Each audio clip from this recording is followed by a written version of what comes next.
The prince who ate his own fingers and still became king. What I'm about to tell you sounds like something straight out of a horror movie, but this actually happened in real life, and it's absolutely horrifying. Picture this: a royal nursery, golden cradle, silk curtains, everything you'd expect for a prince, except there's a child inside literally devouring his own fingers down to the bone. And here's the most twisted part. Everyone in the palace knew about it, watched it happen, and said absolutely nothing. This isn't just some medieval madness story. This is about how an entire kingdom chose to crown a king who had been mutilating himself since he could crawl, and how they all collectively decided to pretend it was completely normal. The child who would become one of the most feared rulers in history started his life by eating himself alive, and somehow that was just the beginning of this absolutely insane story. But before we dive into this nightmare, let me set the scene, because you need to understand just how twisted this whole situation really was. We're talking about a palace where appearances meant everything, where every gesture was calculated, where the slightest imperfection could mean exile or death. And yet somehow, in this world of absolute perfection, they had a prince who was literally consuming his own body parts, and everyone just collectively decided to look the other way. The nursemaids saw it, the physicians saw it, even the queen herself witnessed her own child gnawing through flesh and bone, and their response was to wrap his hands in silk and tell the servants to keep quiet. Can you imagine the level of denial and dysfunction required to make that seem like a reasonable solution? Let's start from the very beginning, because this story gets more disturbing with every single detail. It was a winter morning when the prince was born, and initially everything seemed perfect. The kingdom celebrated, bells rang throughout the land, and everyone believed they finally had their heir. But almost immediately, something was wrong. While other babies would cry, smile, or react to sounds, this child would just stare. Not the normal curious stare of a newborn, but an unblinking, almost predatory gaze that would last for hours. The adults around him tried to rationalize it, calling him serious and thoughtful, as if a baby could possess those qualities in any meaningful way. Now here's where things get absolutely horrific. As the prince grew from an infant into a toddler, he developed this habit of biting his nails. Sounds normal enough, right? Lots of kids bite their nails. But this child didn't stop at the nails. He would bite until his fingers bled, and then he would keep going. He would chew through the flesh, gnaw at the bone, and consume parts of his own body with a methodical precision that was absolutely terrifying. The palace staff would find him in his ornate cradle, blood on the silk sheets, pieces of his own fingers missing, and this child would just look at them with those unblinking eyes as if nothing had happened. The adults' response to this nightmare was somehow even more disturbing than the behavior itself. Instead of trying to understand what was happening or getting proper help, they immediately went into damage control mode. They started blaming each other. Was it the nursemaid's fault, the wet nurse's fault, the mother's fault? Some said he needed more discipline, others said he needed less. Some suggested prayer, but nobody actually addressed the core issue. They were so focused on maintaining the illusion of perfection that they could. Eldon acknowledged their future king was literally eating himself alive. The palace's solution was pure medieval madness.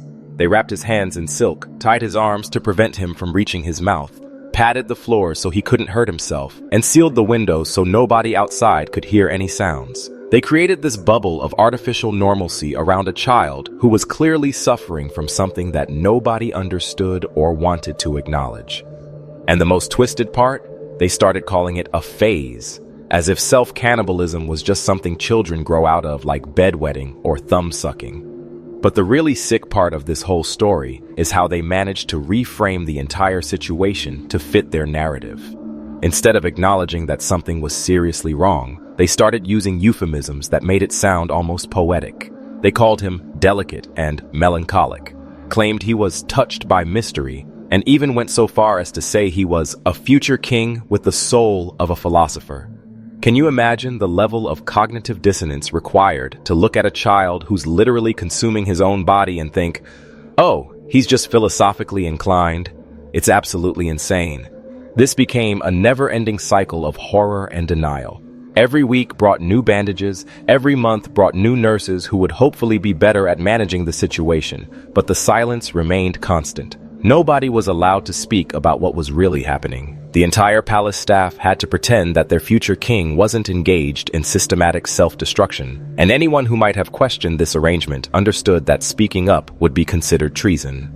Now, you might think that as the prince got older, things would improve or at least change, but you'd be absolutely wrong.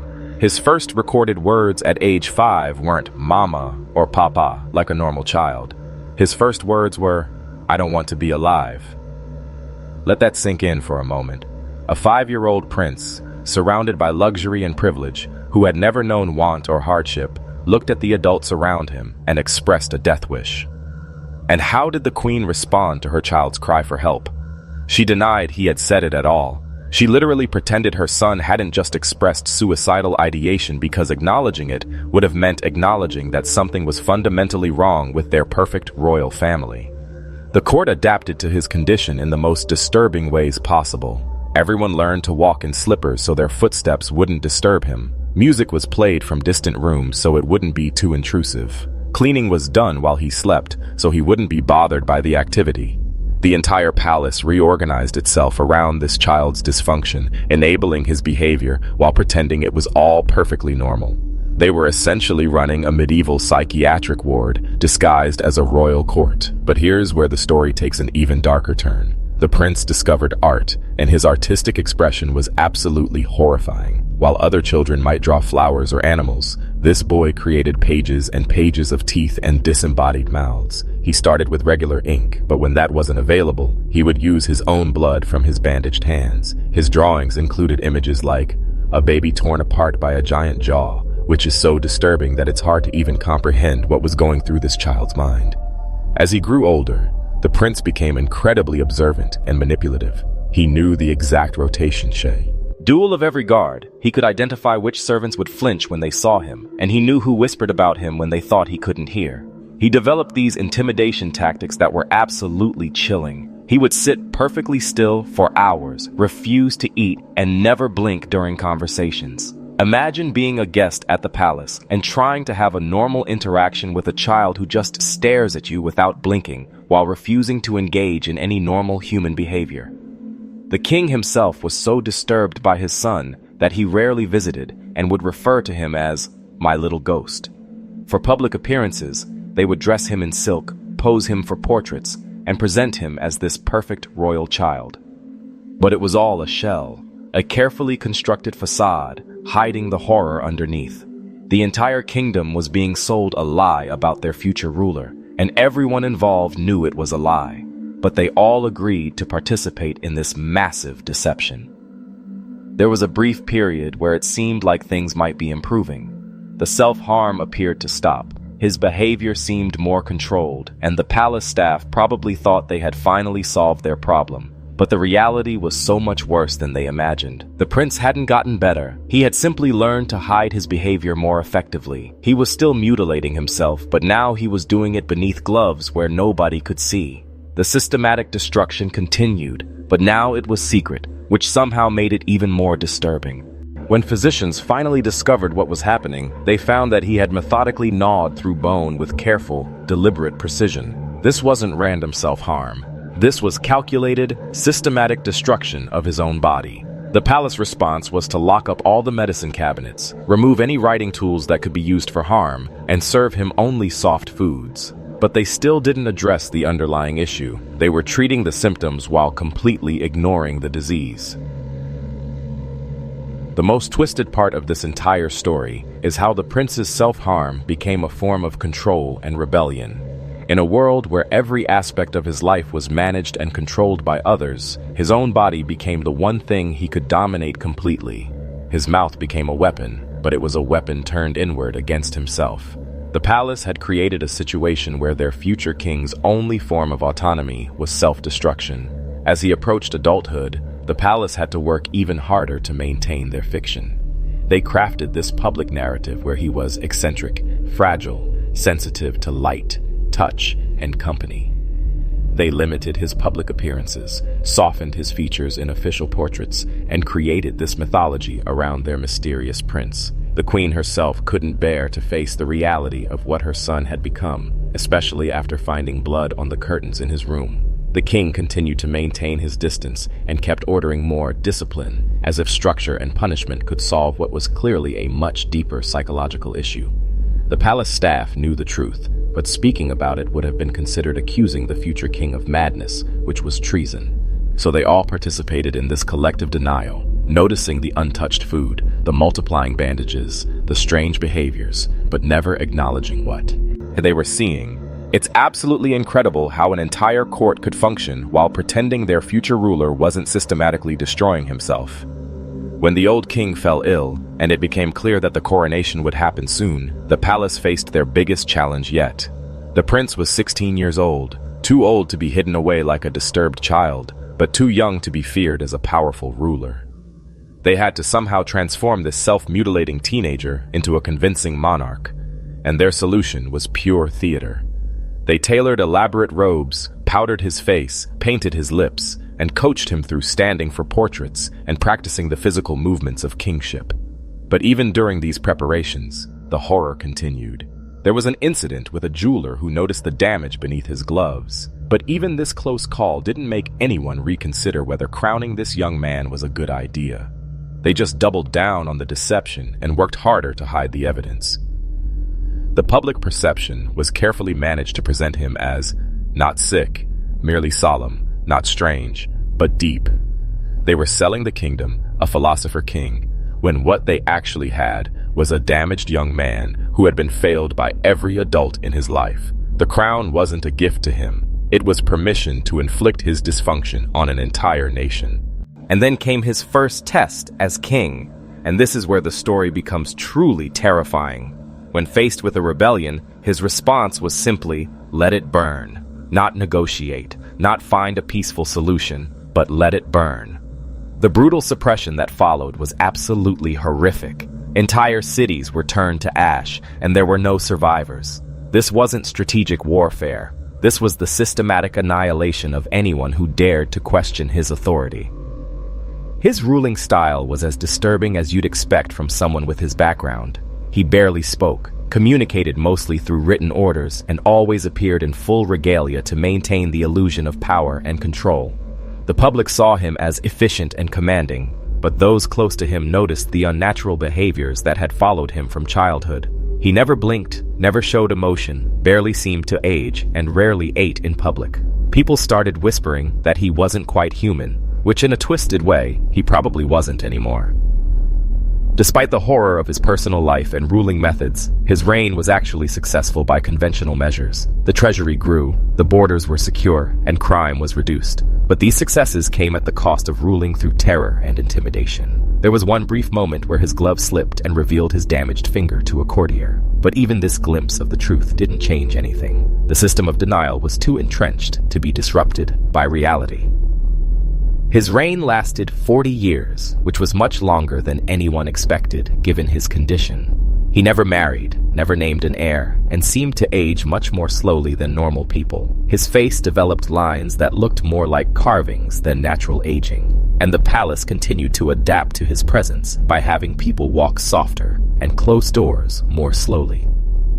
Evie, in the physical environment, had to accommodate his dysfunction. As he aged, the palace worked even harder to hide his deteriorating condition.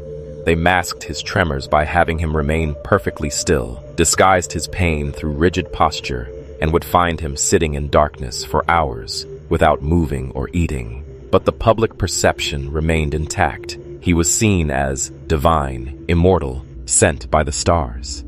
The mythology had completely replaced reality. His death was as strange and disturbing as his life. He was found seated on his throne, crown still in place, eyes open, looking more like a monument than a corpse. Even in death, they maintained the deception. He was buried with his gloves still on, and his body wasn't properly prepared because they couldn't risk anyone seeing the evidence of his self-destruction. The official legacy painted him as a king of discipline, of stoic wisdom, of terrible grace. But the unofficial legacy was much more telling. Servants continued to walk quietly through the palace halls decades after his death. Children were still shushed when they got too loud in certain areas. Pages working in the palace reported feeling watched in rooms where he used to spend time. New monarchs avoided sitting in his chair. His gloves were preserved as holy relics. which is absolutely insane when you consider what they were hiding. The throne had become more than just a seat of power.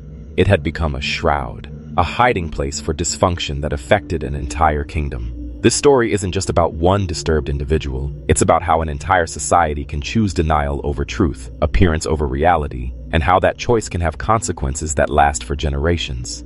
What makes this story so absolutely horrifying isn't just the self-harm or the violence or even the deception.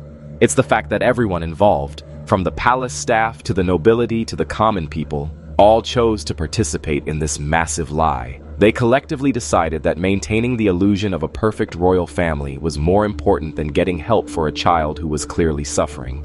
They chose silence over truth, and that choice shaped not just his life but the life of an entire nation. The cost of kingship in this case was literally what a body must endure to become a symbol. But it wasn't just his body that paid the price. It was the soul of a kingdom that chose to look away when confronted with undeniable evidence that something was terribly wrong. They created a king who never flinched, but only because he had learned to turn all his violence inward against himself. This story should serve as a warning about what happens when we prioritize appearances over truth, when we choose comfortable lies over difficult realities, and when we fail the most vulnerable people in our society in favor of maintaining systems that don't serve anyone well.